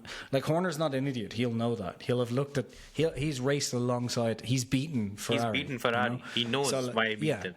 So he's going to go and say, look, guys, the reason this isn't going to work is because you have too many fingers in the pie. You need one guy to run it and one guy to be the final, like, iron fist. And Ferrari just won't be willing to do that because... And when it comes to fingers, Horner is... Yeah, sorry. This podcast is sponsored by WhatsApp. I think the annoying thing about this is it's not that Fred Vasseur is incompetent either. I think Fred Vasseur's just fallen victim to it. And I think this is kind of similar, isn't it, to the drivers in terms of world champions in one way, which is a driver world champion gets a lot of leeway. And because Fred Vasseur doesn't have any Formula One world championships, he doesn't really have the same pull that, say, a Horner would. But I still think that Ferrari just won't be willing to give Horner that rope, unfortunately, for them. Yeah, even if Ferrari is, I don't think Horner wants to go there. I just don't think Horner is in any which way inclined to take a shot. That's just my view. I don't think... I think there are two people who know the kind of shit that goes on at Ferrari and who know how to win in Formula One. They are Christian Horner and Toto Wolff. And I think both of them know why they beat Ferrari. And it wasn't just because they were better. It's also because Ferrari imploded. Yeah. So, yeah. That's what I mean, though. I think Horner only goes there under those conditions. And I think he's probably reached out to them, or they've probably reached out to him, and he's probably just frankly said, yeah, sure, I'll come over, but under this condition. And Ferrari's like, oh, we're not willing to give that. And he's like, well, then there is no deal to be made. Exactly. You know? So. Yep. And on that note, let's jump to the questions. Just, by the way, quickly, Spanish Grand Prix preview, or not preview, but... We'll do it afterwards. We'll do it after this. Okay. Because, there have... since, by the way, apologies to everyone who's watching. We were supposed to push this one out a day earlier. Technical issues and stuff meant we are pushing it out a day later. So as a result, we've got quite a few questions actually accumulated. I have 6 on YouTube. There's, I think, 5 on Twitter, right? Okay. You've I'll pull the Twitter ones up. 4 on Twitter, I think. Okay. Cool. So should we start with one in YouTube? 1 and 1. Yeah. So go ahead. So I'll start with YouTube. Okay. Mm-hmm. Cool. So first is from Flaky. I'm hoping it's Flaky, the name. Thoughts on Alonso's mood and verbal outburst. It's not like he hasn't had shit seasons before, and this is maybe the worst in his career, but I have a theory. There's a performance clause in his contract and he's not meeting it right now, which gives Aston Martin the legal possibility to drop him and get someone else. Right before he finally gets a new car, he has the unluckiest season, and this is the reason why he's so on edge. All his outbursts never really attack all his outbursts never really attack the team either, which he can and has done in the past, but it's just frustration on his own situation. Usually he just doesn't care anymore if a season is bad, but not this time. I don't know, it's just a theory that popped in my head after Imola, and with the Monaco outburst it seems more and more likely. Love the podcast. Cheers, Bert, first of all, for the love the podcast thing. Thanks very much. Yeah. You want to go ahead? You want to take it first? See, the thing is, I don't think that, like, he constantly has these like outbursts over the years, and I get the point of like usually it's against the team or whatever. I think the difference this year is he knows that the team is actually doing stuff behind the scenes, and he hasn't really got much like leeway to bash the team either, because everything that the team should be doing to get ahead, they are doing. And I think the difference is, as I said on a podcast late last year, he knew this season was going to be painful. And I think this is it's more painful than he expected. So he's just having a bit of outrage. So yeah, I think the difference is now it's not like in the past where the team was just doing shit things all the time. This is just genuinely, there is nothing to blame with the team. You know, like, because at the end of the day, like, he knows where the team is. He expected it. He knows the team is fixing everything behind the scenes. Yeah. They've hired Nui. They've hired Andy Kell. They've built big facilities. So I think the outburst is just placing it exactly where it is. And at the end of the day, actually, when I think back, as much as Alonso can be a shit stirrer, a lot of the times when he's called the teams out, he has been accurate. Yeah, like GP2 engine, accurate. The car was shit as well, but they, at the time, even the team thought it was just the engine. Yeah. He's called Ferrari out, accurate, many times. You should. Yeah. And even if we go back to him calling out McLaren and Ron Dennis, what he was saying was accurate. So I wonder, in this case, there's just nothing to blame the team for. So maybe Alonso is just the most honest, angry driver on the grid. Yeah. At 43 years of age, we can excuse him for that. Yeah.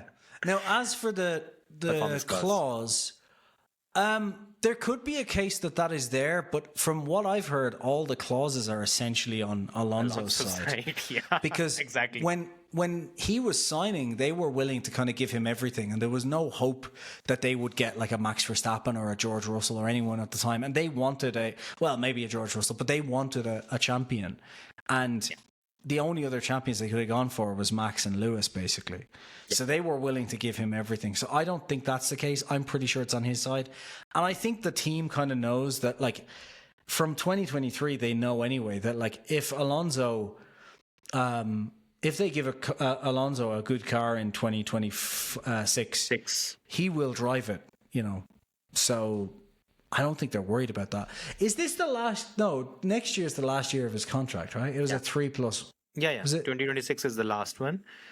Okay, so just touching on the contract thing, the performance clause, keep one thing in mind when it comes to Fernando Alonso. There's never going to be a contract where there will be a performance clause against him. His big fat ego is never going to allow it in any which way. So that's never going to happen. Secondly, remember as well who his manager is, who deals with these contracts. Yeah, it's Flavio Briatore. Exactly, someone Jason is a huge fan of. Yeah, so Flavio is not going to let this happen. Yeah, so that's that. That's one thing. Second thing is that let's assume that there's a performance clause. I don't think there's a possibility that Max Verstappen goes to Aston Martin in 2026. That is not happening. And once that is not happening, the doors kind of close. So maybe the thing to think of it this way is, the simple fact is, the reason I don't think he's worried is because realistically, performance clauses are only important if you don't want to pay the cash, right? And drivers aren't included in the cost cap. So at the end of the day, if Aston Martin wanted to remove Alonso, they can afford to do it, even if it's a 50 million buyout. And the only reason they're going to remove Alonso is if they have a shot at someone like Max Verstappen, for example. I would have said Lewis before, but given where Lewis is at Ferrari, that's just not the case anymore. Don't mention him anyways. You shit on Lewis far too much. Yeah, but the amount of angry comments we get makes me happy. So I hope all the people in the comments who come on calling me all sorts of names for these know that it actually, I love it. It's engagement. It helps, which is why I'm bashing Verstappen. Don't let the secret out. I'm bashing Verstappen more now as well. I'm trying to get more angry comments. And how much I love Flavio. But yeah, like, the point is, look, the only driver that realistically they would want to go for right now would be Verstappen. And if Verstappen becomes available, they can buy out Alonso anyway. So I just don't think the performance clause makes a difference there. Exactly. And in reality, if you wanted a driver for next year for the regs, it's going to be Alonso anyway, because the team probably doesn't expect to come out and start to win a championship next year. They just want to be right at the front next year. So if you're going to want anyone in the car, it's going to be Alonso to do that. I think they do. It seems like they do. There's a very the muted optimism that seems to be there, that maybe there are things that are falling in place in the backs. But yeah, let's see. By the way, talking about the performance clause, remember I talked about MotoGP and the reigning world champion wanting to leave Aprilia because Aprilia had been shit for the first 5 races. Aprilia won the 6th race. So, nice. Very good. So that put everything on its head. So yeah, anyways. There's a couple here from Twitter I'm going to just read out because I think we've answered most of it, so we won't need to. But this is Coffeehead said, can anything redeem Monaco? And then would you say Red Bull was the best team for strategy in Monaco, at least with Max? We can answer these very quickly because Monaco we've already discussed, so we don't need to go back down there. Red Bull, in terms of strategy, I actually think he might be onto something there because given where they started, it was the smartest strategy to go with, and it could have played into their hands. Whereas the rest of the teams, the only team I'd say was the best team in terms of strategy was actually Williams. It's just we don't like the strategy. Does that make sense? Well, right? Yeah. So those two teams I think were better in strategy. It's a strategy we don't like. But I think they had a very good one. And then Monaco, this is Camohan says, Monaco has shown the cars are too big and heavy. If things don't change, could we see drivers like Max leave F1? I guess we've already touched on the first part. I think yes and no. I think at the end of the day, the problem is there's no other series for these drivers that has the pull that F1 does. So even F1 as its shittest, they still rate higher than other series. Yeah. So exactly. The problem is like all the other series are essentially spec series apart from WEC, and there is the other factor as well. Just the last thing I'll say, and I'll let you rant then, is at the end of the day, all of these F1 drivers, if they want to go to other series, they just go to other series anyway. They have no problem getting into other series after being F1 drivers. That's the kind of cachet it has. So I don't think that's what's going to make them leave at the end of the day. I think they could leave whenever they want. Yeah, I think with Max, it's not about the state of Formula One as such. I think the bigger problem is not going to be Monaco. He's never been a Monaco fan, anyways. He's not a fan of street circuits, anyways. For him, I think it would just come down to the workload, cause 24 races are already a pain. Yeah. If this continues to grow, and if by the way, if 2026 cars are shit, we might see him just leave. Yeah. That would be something that would trigger that. Other than that, I'm not entirely sure. There are, even in 2026, if the cars are good, by the way, and if he's winning, here's my prediction. I don't think Max leaves if he's winning and his car is performing well in 2028 when his contract comes to an end. Reason? There are at least, $50 million worth of reasons that are there why he won't leave. Yeah. They have money. They can always have more money. Always remember that. Okay. Anything else from Twitter? Let's just first wrap up the Twitter thing. Sure. There's only 2 of them. So I'll read first one that we have to give an answer on. Second one's just a quick fire. So Sushi asks, are both of you agreed that Max is not significantly better than Charles? And then Casual, can you explain why Max is included in your generation? Can you then explain why Max is included in your generational drivers list? I'll answer real quick if you want the first part. So, as you both agreed, Max is not significantly better than Charles. Yeah, I think that's factual. But also, I've said this in the past, like, I don't know if he's significantly... He was the one who asked the question, right? Where he said that, do you think he's... Last week, that... Significantly better. Yeah, exactly. And as I said last week, I don't think significantly. I think Charles, in terms of race drivers on the grid right now, I think Charles is probably the closest to Max in terms of talent. But I think where, like, if the two of them were in the same car over the season, where I think Max would win is that I think Max just consistently is just always there, ready to race, and like his mentality is just absolutely on point pretty much every weekend, and only gets thrown off when things go really wrong. Plus, he wins all the wet races. Yeah, that's true. So I think like that's the problem. Is like I don't think Max is significantly better than Charles, but I also don't think he's significantly better than, say, George or Oscar for that point. I think it's the small margins where everyone wins. But I think where Max is a talent in the second part, like why I would put Max as like generational talent is Max is he makes up those fine margins pretty much every fucking weekend. That's what makes him so good for me. is that he's just there every weekend. It's not that he's, 4/10 ahead of all these drivers all the time. It's that when it comes to those fine margins, he's always there. I'll let you answer the second part then, because it was for you. Yeah, so I think it's basically related to a post that I'd done when I was listing the generational talents. So for me, the list it ended with Max. Before him, it was Michael. Before him, I'd put Prost. And before that, I think it was Lauda. And then there was Jackie Stewart. That was the list that I had. So the reason why... So in my case, the definition that I had of generational drivers, it's one driver from that generation that is definitively better than everyone else. So when I talk about the current generation drivers, the top drivers are Max, Charles, George, Oscar, Lando. Roughly, it's these 5 drivers. Now, if I have to say which driver is the best, I can definitively say that Max is the better driver out of all of them. Since 2019 or 2018, I don't think any of those 4 other drivers that I mentioned have put together a season that is better than what Max has executed in any of those years. And that is a very large set of seasons in which I've made this conclusion. The reason... Now, there's another thing. A lot of Lewis Hamilton fans lost their shit when I said that. Because the previous generation had Alonso, Lewis, and Vettel, and Robert Kubica, but his career was cut short. So when I talk about these 3 drivers, at least for me, I don't think I can pick any of them being definitively better than other. For me, it was every time when a driver had a team and a car combination better with him, he ended up showing or putting together a better result or a better season.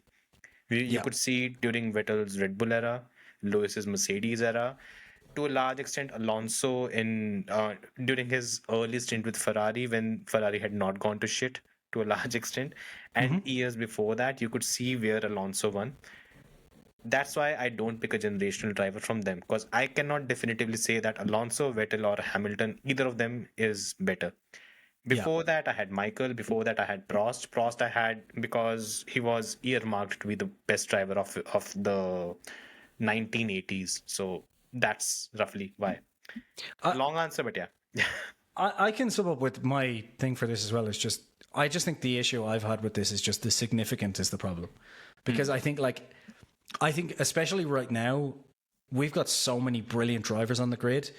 And while I think Max is better, for example, than Oscar and Lando and Charles and George, if Max was significantly better than those drivers, and significant means like a massive margin to those drivers, he'd be winning the championship right now, regardless. Yeah, those drivers are close enough, because the cars are close enough that if Max was significantly better, he would have won in Jeddah, he would have won in Australia.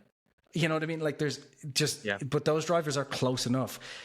Max is a better driver because he's there all the time. That's what makes him so good. But this is the thing of I think people underrate how good the other drivers are, and I think that's what makes Max more impressive, not less. But they want to say Max is 5/10 better. It's no, but Max pulls it together every single weekend. Exactly, and that's a big thing. That's huge. Yeah. That's what made Senna and Schumacher so good. It's just every fucking weekend they showed up. Yeah. Every weekend they were there. So the stats they don't have bad weekends, right? That's the whole thing. That's why Senna is always in the top 3, because even though Senna only has 3 championships. Not in mine. Yeah, well, in most sane people's lists, he's there. Yeah. It's people are isn't that just a death tax? Some people will say, or but he only has 3 championships, and I'm but it's what he did during those. Max only has 4 championships. Max could go the way of Vettel still. We may change our opinion on this later. Max might go to another team, and it turns out that just outside of that Red Bull environment, he's just not that good. Yeah. It's unlikely, but it could happen, and we saw it with Vettel. Yeah. So. We can only base it on what we've seen so far, and with Senna we can only base it on his time. But why Senna and Max are so similar for me is that they both show up every fucking weekend. The last one on Twitter, and actually, Jesus, we're gonna have to start running through these because I just realized what time it is. Your favorite Monaco memories for you and Jason? when Michael parking the car at Raskas. I was going to say something similar. Yeah. No. I think the 2005 Kimi Raikkonen win. That was, and by the way, that was a race where it was supposed to be neck and neck between him and Alonso, and he just there's a level of he destroyed Alonso that week. Yeah. Alonso had nothing for him. Speaking of destroyed in Monaco, one of my favorites is Kimi Raikkonen. Was it crashing or his engine blew? I can't remember, but getting out of the car and going to his yacht. Was that 2005? 2006. 2006, yeah. There's actually a quote from Kimi there because I'm not sure people remember this, but during that time, McLaren was in its more flamboyant eras, and their steering wheel had diamonds studded in it. Yeah. So he was questioned, Kimi, what do you feel about the diamond studded in your steering wheel? And he said that, well, if they make the car more reliable, I'll be more than happy. And they didn't. So Kimi lost so many races with that shitty Mercedes engine. See, this is the thing with Monaco. Like this, I know it doesn't provide great racing, but there's some brilliant times. 2006 was a brilliant race. Yeah. Michael came from the pits to finish P5, but like even it does give us those like tension moments though that you don't get anywhere else. Like Leclerc Leclerc against Norris this weekend was tense, especially. Be honest, was it tense or Because I know that it was because I know if anyone was going to make a mistake, it would be Lando. But Leclerc winning last year, beautiful moment. Even though the race was, let's be honest, shite. Daniel Ricciardo was it 2017, 18 with his engine basically fucked and still winning. Yeah. I know these moments are because the racing is inherently shit, but they do still give us these beautiful like memories. Oh, God. I still like it. 2012 as well. We should mention, obviously Schumacher's pole, right? Oh yeah, it could have been his last win. Yeah. Anyways, cool. Right. Next up, I'll go through them now. Yeah. Ahmed Fabli. So should Monaco have two qualifyings on Saturday and Sunday each day? Something like hot lap event for half a point. Mm-hmm. For example, one pole is 12.5. That way there are... Honestly, this is actually better than what nonsense we saw on Sunday. So what Ahmed Fabli says is, instead of having races on Sunday, because look, race is 90 minutes worth, let's do one thing. Let's have a 1 hour qualifying. 2 qualifying sessions. Yeah. And have 12.5 points each for... It's a fun idea, basically half the points. More action-packed, more predictable, because qualifying in Monaco is always spectacular. Like, it's always That's great. The best part of the weekend. Yeah. Look, I don't know. I'm okay with having one weekend a year where qualifying is just so important. The only problem is this year, every fucking weekend's qualifying is important because the cars are so close.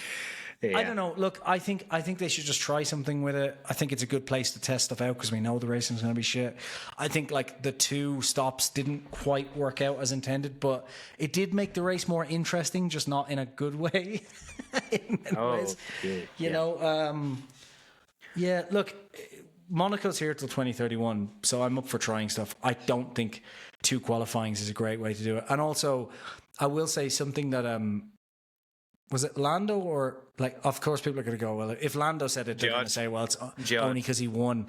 No, but I think it was Lando or Oscar, maybe, which again, maybe because they won, but they said like, look, I think we just need to understand that some races are going to be boring, but like. At the end of the day, it's a sport. Like, it shouldn't be manipulated. It should just be some races are just part of that sport, and you get boring football matches as well. Yeah, don't sell tickets. Like, that's the whole thing. Yeah. It's going to be boring. I mean, advertise this thing, Monaco Grand Prix. It's going to be boring. How many people turn up. The fastest traffic in the world. Right next, anyway. Yeah. Not even fastest, by the way. F3 cars were going faster than... Yeah, fair enough. Well, F2 was brilliant as well.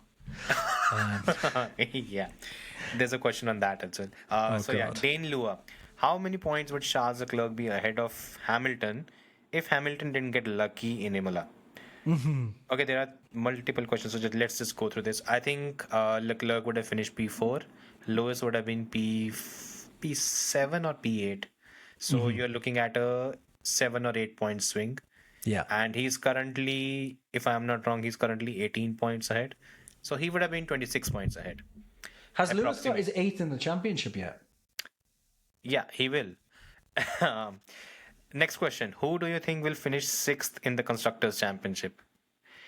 Okay, so 5th he's saying fifth is saying Williams. Why were Williams far off the pace given in practice 1, 2, and 3? We're in top 3 and top 5.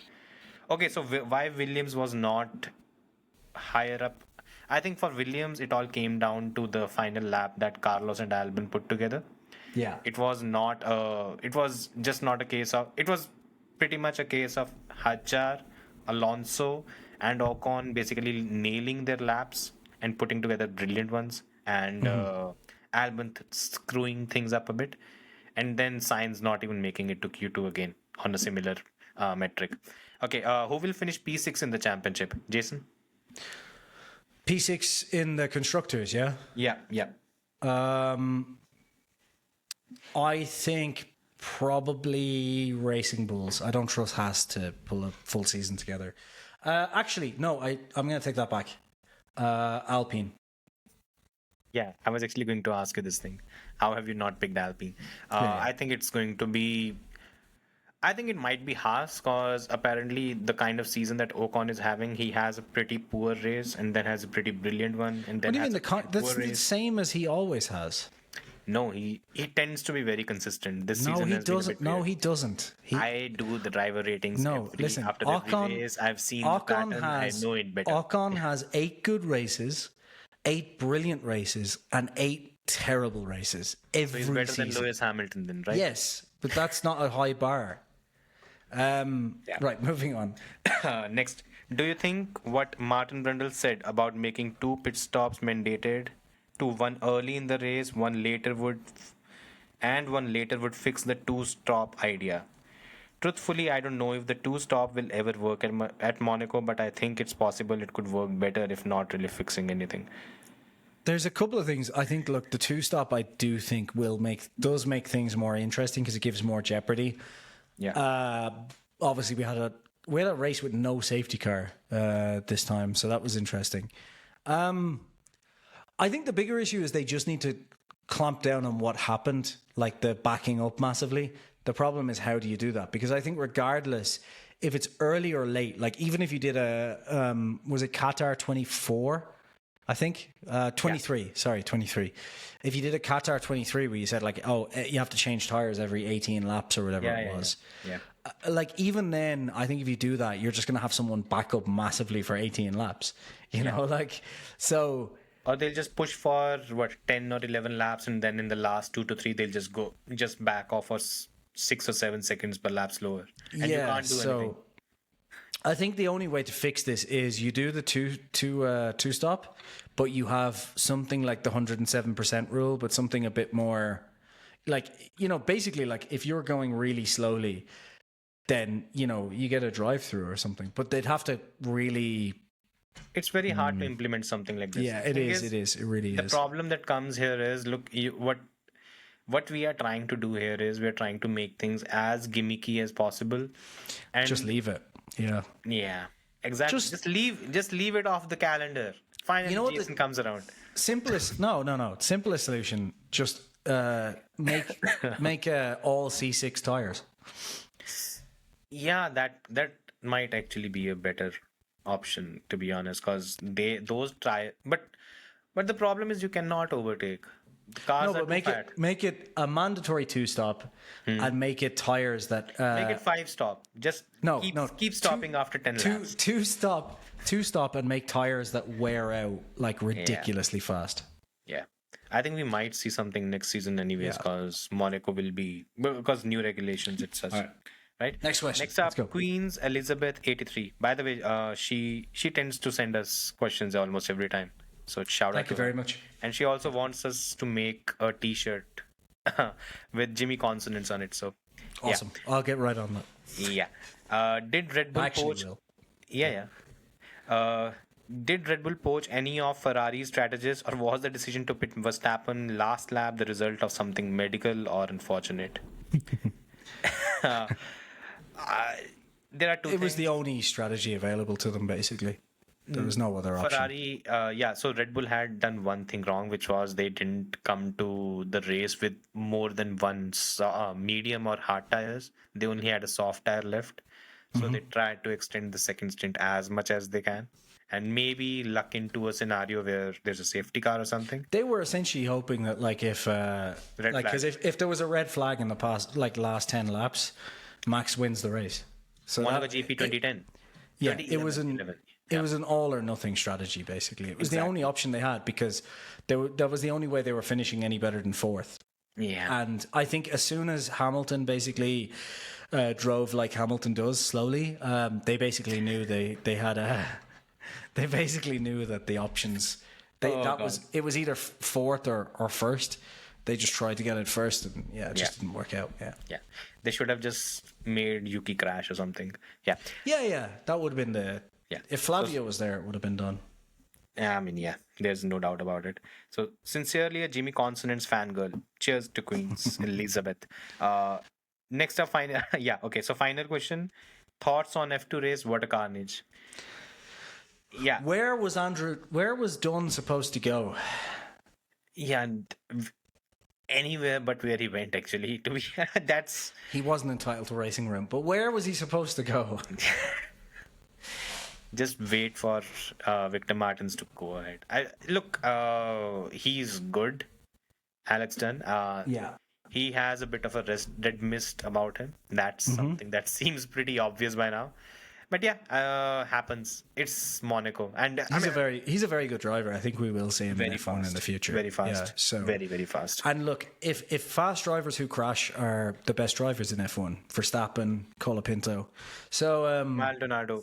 So oh god, yeah. So blast from the past. Yeah. Anyways, now let's just jump into the whole prediction thing from Spain. Okay, first of all, you do not expect any change with the... I won't say any change, but what I'm going to say is I don't think this is going to negatively affect McLaren. There will be a change this weekend, mainly because every team is bringing fucking upgrades, so there will be changes. I just don't think, like, Red Bull are putting their hopes, I think, or some teams are putting their hopes, and some fans are putting their hopes that this front wing change will negatively affect McLaren. But McLaren, from what I've heard, have been running this front wing, or at least a version of that front wing, for a while now. So if anything, McLaren are going to get faster, not slower, this weekend.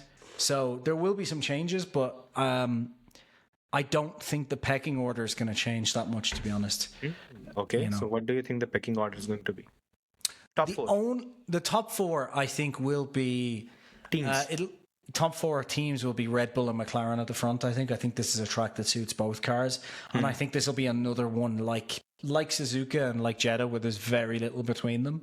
Okay. So I could see Red Bull being at the front this weekend because the track, I think, maybe suits them a little bit better. The only thing is the temperatures. Let's see how much difference there is between the cars in terms of heat and tires. I think Mercedes are bringing kind of a ride or die upgrade this weekend. So I could see Mercedes. Yeah, but if I trust anyone to get anything right in terms of upgrades over a season, it's Mercedes. Because Mercedes have been shite for the past 3 years, but their upgrades do seem to work over the course of a season. So I think it's going to be for this weekend, because I told you this before, this is what always happens in these coincidental F1 moments. Red Bull's going to beat McLaren this weekend. McLaren will be second. Then it'll be Mercedes, then Ferrari. And I bet you this will be the one weekend where McLaren have a really poor... Like, they'll finish second overall, but it'll be like miles off Red Bull. And everyone will think it's due to the front wing. And then in Canada, McLaren will absolutely blitz it. Because this always happens in F1. People just go, oh, look, they were cheating all along. So... Okay, so one thing is that Pirelli is bringing the hardest compounds here. Oh, Christ. Yeah, they have to. I mean, Barcelona tends to be very, very tough on tires. So bring the lowest.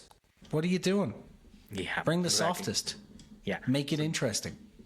They should. It's anyways. Make it like a 4-stop.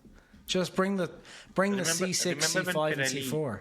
Remember when Pirelli used to bring their hardest tires and still it was a 4-stop? Yeah. Yeah. I mean, those were the times apparently. By the way, that was the time when Alonso won the race in 2013. Yeah. It was a 4-stopper. I think Red Bull is going to be the fastest car here. It might have struggled a bit if the tire deck was a major factor.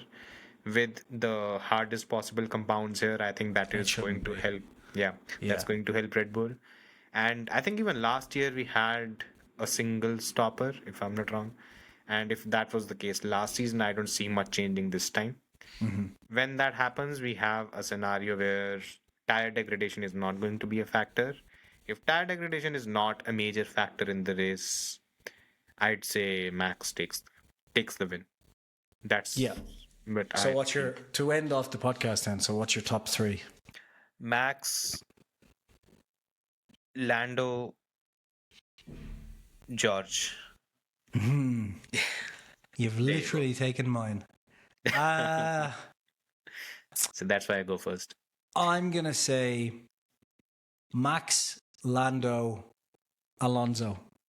Oh, imagine if that happens. Would be fun. Yeah. Be very interesting. Yeah. Cool. I All right. guess we're done. Yep.